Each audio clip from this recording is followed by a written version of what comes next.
ఇక మరోవైపు 10 రోజుల క్రితమే మాడుగులపల్లి మండల కేంద్రంలో వరద కాలువ నీటి కోసం రైతులు ధర్నా చేస్తే కేవలం 2 రోజుల్లోనే నీటినొచ్చేలా చేస్తామని హామీ ఇచ్చారన్నారు. అయితే ఇప్పటికీ కూడా సాగునీళ్లు అందలేదని వాపోతున్నారు. చివరి భూములకు నీళ్లు రాకపోవడంతో మరో దఫా రైతులు రోడ్డెక్కి నిరసన చేపట్టారు. ఇప్పటికైనా నీళ్లను అందించాలని డిమాండ్ చేస్తున్నారు. అన్నదాతల ఆందోళనతో నార్కట్పల్లి అద్దంకి హైవేపై భారీగా ట్రాఫిక్ జామ్ అయింది.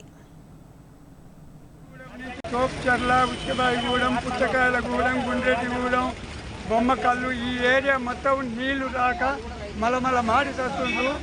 నార్లు పోసి నార్లు మొత్తం రైతులు పశువుల మేపిండ్రు. గతం అయిపోయిందిగా.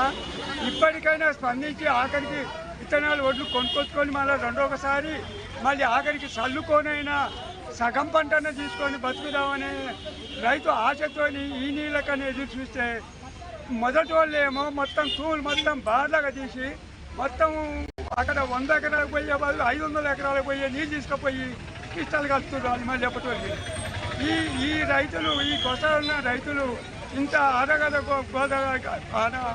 అగసాట్లు పడుతుంటే అధికారులు స్పందించరు, ఎమ్మెల్యే స్పందించాడు, ఎంపీలు స్పందించారు. రైతుల కోసం చూసే దిక్కు లేదు. మాకు ఇక రక్షణ ఎవ్వరు. మాకు మేము ఎవరికి చెప్పుకోవాలి, మేమేం చేయాలి? మాది నా పేరు చిల్డ్రన్ మసూదర్ రెడ్డి.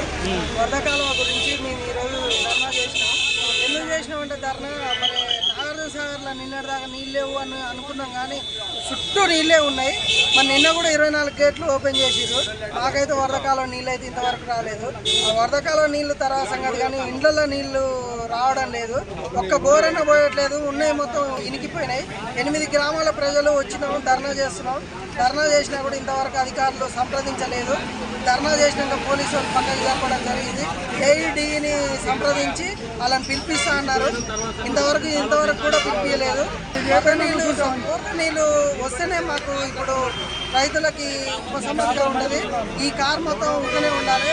ఈ కార్ పోయినా ఏం లేదు, కానీ ఇండ్లకి నీళ్ళు రావడం లేదు.